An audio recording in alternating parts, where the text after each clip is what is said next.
يا أيها الذين آمنوا كتب عليكم الصيام كما كتب على الذين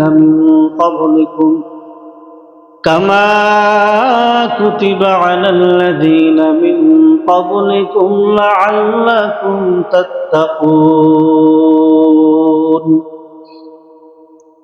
রব্বুল আলামিন বলেন, ইয়া আইয়ুহাল্লাযীনা আমানু, ও আমার ঈমানদার বান্দা বান্দীরা শোনো, ও আমার বিশ্বাসী বান্দা বান্দীরা, যারা আমি রবের উপর ঈমান এনেছো, কুতিবা আলাইকুমুস সিয়াম, আমি আল্লাহ তাআলার পক্ষ থেকে তোমাদের উপরে রমজান মাসের রোজাকে ফরজ করা হয়েছে।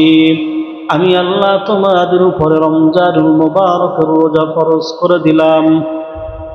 কামা কুতিবা আলাল্লাযীনা মিন ক্বাবলিকুম, শুধু তোমাদের উপরে রমজানের রোজা আমি আল্লাহ ফরজ করেছি তাই না, তোমাদের পূর্ববর্তী যত উম্মতগণ ছিল তাদের উপরেও রমজানুল মুবারকের রোজা ফরজ ছিল।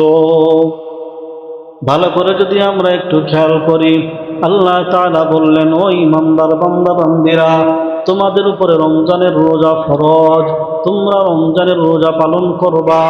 শুধু তোমাদের উপরে ফরজ নয়, তোমাদের পূর্ববর্তী যত উম্মত রয়েছে, তোমাদের পূর্ববর্তী যত উম্মত ছিল তাদের উপরেও রমজানের রোজা ফরজ ছিল। তার মানে হলো, বাবা আদম থেকে শুরু করে পয়গম্বর ঈসা রূহুল্লাহ পর্যন্ত যত নবী পয়গম্বর দুনিয়ার জমিনে আসছেন, সমস্ত নবী পয়গম্বরদের উপরে, তার উম্মতদের উপরে আল্লাহ তাআলার পক্ষ থেকে রমজানের রোজা ফরজ ছিল। আল্লাহ তাআলা আমাদেরকে আদেশ করলেন, এখানেই তো হতো, আবার পূর্ববর্তী উম্মতের ঘটনা কেন শুনাইলেন? এক নাম্বার কারণ, রমজানের রোজা অত্যন্ত দামি একটা ফজিলতপূর্ণ আমল, অনেক বড় মর্যাদাপূর্ণ একটা আমল রমজানের রোজা। রমজানের রোজা রাখলে কি হবে? আমার আল্লাহ তাআলা বলেন, লাআল্লাকুম তাত্তাকুন, আমি আল্লাহ তোমাদের উপরে রোজা কেন ফরজ করেছি তোমরা কি জানো? ও আল্লাহ, কেন? আল্লাহ বলেন, তাকওয়া অর্জন করার জন্য, যাতে তোমরা খোদা ভীতি অর্জন করতে পারো, মুত্তাকি হতে পারো, আল্লাহ তাআলার নৈকট্য লাভ করার জন্য, ঈমানকে পরিপূর্ণ বানাবার জন্য, কামেল মুমিন হওয়ার জন্য। আল্লাহ তাআলার ভয় তাকওয়া ছাড়া সম্ভব না। কারণ হলো, যার ভিতরে আল্লাহর ভয় থাকবে, খোদা ভীতি থাকবে, ওই বান্দা কখনো অন্যায় করবে না। ওই বান্দা আল্লাহ তাআলার পক্ষ থেকে যত হুকুম আছে, আহকাম আছে, কোনো কিছু তিনি বাদ দিবেন না, কোনো নেকের আমল ছেড়ে দিবেন না।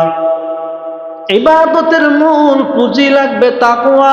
তাকওয়াপূর্ণ ইবাদত আল্লাহ তাআলার কাছে দামি, ইখলাসপূর্ণ ইবাদত আল্লাহ তাআলার কাছে দামি। যে ইবাদতের ভিতরে ইখলাস নাই, তাকওয়া নাই, এমন ইবাদত আল্লাহর দরবারে কবুল হয় না। এগুলো আল্লাহর কাছে কোনো দামি না, এগুলো দিয়ে আল্লাহ তাআলার নৈকট্য লাভ করা যায় না। এজন্য নবী আমার বলেছেন, ক্বালান নবী সাল্লাল্লাহু আলাইহি ওয়াসাল্লাম, ইন্নামাল আমালু বিন্নিয়াত, ও বান্দা, কাজ করার আগে তুমি তোমার নিয়তকে পরিশুদ্ধ করে নাও। এই কাজ তুমি কেন করতেছ? দুনিয়ার মানুষকে দেখাবার জন্য নাকি আল্লাহ তাআলার রাজি খুশির জন্য? ও বান্দা, নামাজ পড়তেছো কেন? আগে তোমার নিয়তটাকে শুদ্ধ করে নাও। ও বান্দা, দান করতেছো কেন? আগে তোমার নিয়তকে শুদ্ধ করে নাও, ইখলাসকে পরিপূর্ণ করে নাও। খালেস নিয়ত নিয়ে যদি বান্দা অল্প আমল করো, ওই আমল তোমার জন্য নাজাতের জরিয়া হয়ে যাবে। নবী আমার বলেন, ক্বালান নবী সাল্লাল্লাহু আলাইহি ওয়াসাল্লাম, আখলিস দীনাকা ইয়াকফিকাল আমালুল কলিল। ও বান্দা বান্দীরা শোনো, ও আমার উম্মতেরা শোনো, তোমরা যদি নিয়তকে খালেস বানাইয়া ইখলাসের সাথে যদি অল্প আমলও করতে পারো, এই অল্প আমল কিয়ামতের ময়দানে তোমার জন্য নাজাতের জন্য যথেষ্ট হয়ে যাবে। বলেন সুবহানাল্লাহ। সূরাতুল মুলকের ভিতর আমার আল্লাহ তাআলা জানাইয়া দেয়, আল্লাযী খালাকাল মাউতা ওয়াল হায়াতা লিয়াবলুয়াকুম আইয়ুকুম আহসানু আমালা ওয়া হুয়াল আজিজুল গফুর। আমার আল্লাহ তাআলা বলেন, ও গোলাম শোনো, আমি আল্লাহ তোমাদেরকে দুনিয়াতে পাঠিয়েছি পরীক্ষা করব। ও আল্লাহ, কি পরীক্ষা করবেন? আল্লাহ বলেন, কে ভালো আমল করো আর কে খারাপ আমল করো। আল্লাহ বলেন নাই অনেক বেশি নাকি আমল করো। আল্লাহ বললেন কি, আহসানু আমালা, কে ভালো আমল করে। একজনে 5 ওয়াক্ত নামাজ পড়ে, রোজা রাখে, তাসবিহ পড়ে, জিকির করে, কিন্তু আমলগুলো সব শুদ্ধ না। দান সাদাকা করে, হজ করে, যাকাত দেয়, কিন্তু আমলগুলো শুদ্ধ হয় না। অশুদ্ধ আমল, নিয়তের ভিতরে ভেজাল। নামাজ পড়ে কিরাত অশুদ্ধ, দোয়া পড়ে অশুদ্ধ, কোরআন তেলাওয়াত করে অশুদ্ধ, তাসবিহ পড়ে অশুদ্ধ। এমন অশুদ্ধ আমল যদি বান্দা করতে করতে পাহাড় সমপরিমাণ করে ফেলে, ওই আমলের কোনো মূল্য আল্লাহর দরবারে নাই। এই জন্য আমার আল্লাহ বলছেন, আহসানু আমালা, বান্দা বান্দিরা যদি আমল তুমি কম করো, অল্প করো, তবু তুমি আমলটা শুদ্ধভাবে করবা, ভালো আমল করবা। ও বান্দা, তুমি শুধু 5 ওয়াক্ত ফরজ নামাজ আদায় করো, বেশি বেশি নফল নামাজ আদায়ের সুযোগ পাও না, তবে এই 5 ওয়াক্ত নামাজটাও যেন শুদ্ধ হয়, সহি হয়। অনেক বেশি কোরআন তেলাওয়াতের সুযোগ তুমি হয়তো পাও না, কিন্তু অল্প যদি করো, এই কোরআন তেলাওয়াতটা যেন শুদ্ধ হয়, সহি হয়। ও বান্দা, অনেক বেশি জিকির আজকার করার সময় তুমি পাও না, অনেক বেশি তাসবিহ পড়ার সময় সুযোগ তুমি পাও না, কিন্তু অল্প যদি করো, এটা যেন শুদ্ধ হয়, সহি হয়। এমন শুদ্ধ আর সুন্দর আমল যদি অল্প হয়, এই অল্প আমল বান্দা বান্দির নাজাতের জন্য যথেষ্ট হয়ে যাবে। আল্লাহ বললেন, লাআল্লাকুম তাত্তাকুন, তাকওয়া অর্জন করার জন্য রোজা। বান্দা বান্দি গুনাহ থেকে নিজেকে ফিরায় রাখতে পারে না কেন? বলে আল্লাহ তাআলার ভয় নাই। যার ভিতরে আল্লাহর ভয় থাকবে, ওই বান্দা মিথ্যা বলবে না। যার ভিতরে আল্লাহর ভয় থাকবে, ওই বান্দা নামাজ ছাড়বে না। কারণ নামাজ ছেড়ে দিলে আল্লাহ তাআলা বেজার হয়, নামাজ আদায় করলে আল্লাহ তাআলা খুশি হয়। যেই বান্দার কলবের ভিতরে আল্লাহর ভয় থাকবে, ওই বান্দা কখনো হারাম খাবে না। কারণ হারাম খাইলে আল্লাহ বেজার হয়, আমলনামায় গুনাহ হবে। আর হালাল খানা খাইলে আল্লাহ খুশি হবে, দেহের ভিতরে হালাল শক্তি অর্জন হবে, ইবাদতের ভিতরে মজা পাওয়া যাবে। যার ভিতরে আল্লাহর ভয় থাকবে, ওই বান্দা কখনো মানুষের গীবত শিকায়াত করবে না, চুরি করবে না, সুদ খাইবে না, ঘুষ খাইবে না, মানুষের ক্ষতি করবে না।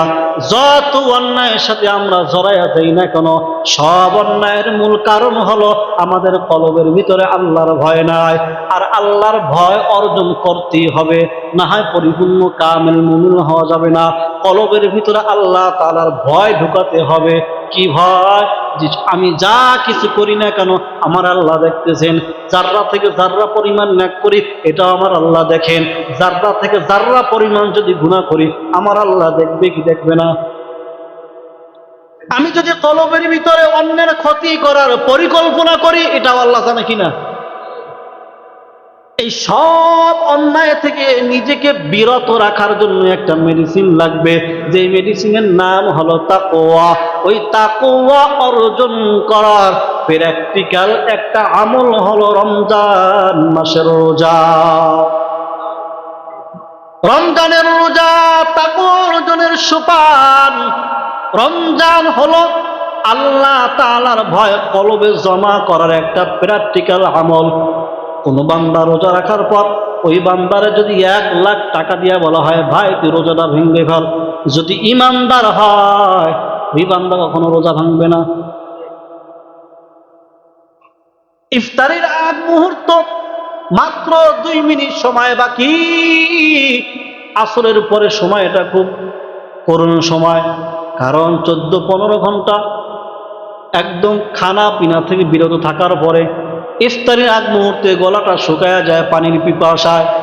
ওই মুহূর্তে যদি কাউকে বলা হয়, ভাই তোরে 2 লাখ টাকা পুরস্কার দেবো, এই মুহূর্তে তুই 2 গ্লাস পানি পান কর।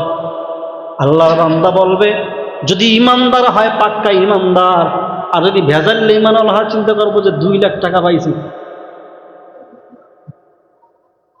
সেটা দিই। কারণ আমরা তো অনেক সময় টাকার কাছে ইমান বিক্রি করি। শুধু ইমান না, মানুষ হিসেবে নীতি নৈতিকতাও টাকার কাছে বিক্রি করি।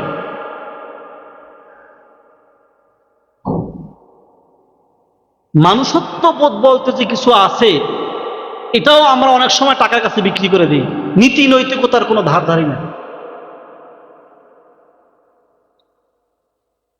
এই জন্য আমার আল্লাহ বললেন, ও আমার গোলামেরা শোনো, রমজান হলো তাকওয়া অর্জনের একটা প্র্যাকটিক্যাল আমল। কারণ রমজান রেখে কেউ গুনার কাছে যায় না। আল্লাহ তাআলা বললেন, তোমাদের উপরে রোজা ফরজ, শুধু তোমাদের উপরে ফরজ করছি এমনটা নয়, তোমাদের পূর্ববর্তীদের উপরে রোজা ফরজ ছিল। আল্লাহ এই উপদেশ, এই ঘটনা কেন শুনাইলেন? আল্লাহ তো শুধু ডাইরেক্ট আদেশ করলেই পারতেন, ও উম্মতে মুহাম্মাদিরা তোমাদের উপরে রোজা ফরজ, রোজা রাখো, তাহলেই তো হয়ে যাইতো। কিন্তু আল্লাহ আবার পূর্ববর্তী উম্মতের ঘটনা কেন শুনাইলেন? 1 নাম্বার কারণ রমজান অনেক ফজিলতপূর্ণ একটা আমল। রমজানের মাধ্যমে আল্লাহ তাআলার নৈকট্য লাভ করা যায়। এই জন্য আল্লাহ চান না তার উম্মতে মুহাম্মাদিরা যেন, এই বান্দারাও যেন এত বড় একটা ফজিলতের আমল থেকে মাহরুম হয়ে যায়।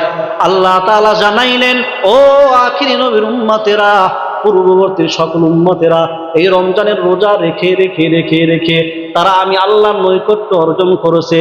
তোমরাও রমজান মাসের রোজা রেখে আমি আল্লাহর নৈকট্য অর্জন করো। 2 নাম্বার কারণ, রমজান মাস, রমজানের রোজা রাখা একটা কষ্টের আমল। 14 ঘন্টা, 15 ঘন্টা, 16, 17 ঘন্টা, বহু দেশে 17, 18 ঘন্টা উপবাস থাকা লাগে, এরপরে রোজা পালন করতে হয়। এই যে একটা দীর্ঘ সময়, ও বান্দা তুমি স্ত্রী সহবাস করতে পারবা না, খানা খাইতে পারবা না, পানি পান করতে পারবা না, আরো অনেকগুলো কাজ আছে যেগুলো করতে পারবা না। অবশ্যই একটু কষ্টের আমল।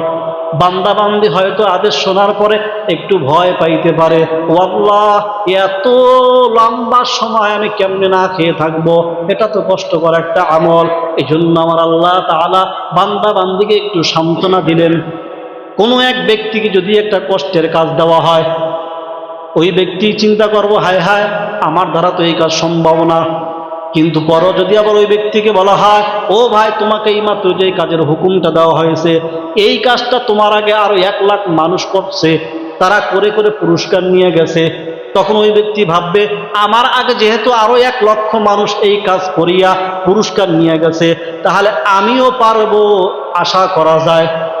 আল্লাহ তাআলা উম্মতে মুহাম্মাদিকে একটু সান্ত্বনা দিলেন, ও উম্মতে মুহাম্মাদিরা, তোমরা রমজানের আদেশ পাওয়ার পরে তোমরা ভয় পেয়ে যেও না। তোমাদের পূর্ববর্তী সকল উম্মতেরা এই রমজানের রোজা রাখতে পেরেছে, যেহেতু তারাও পেরেছে তোমরাও পারবা। আমি আল্লাহর মহব্বত নিয়ে আগায়া যাও।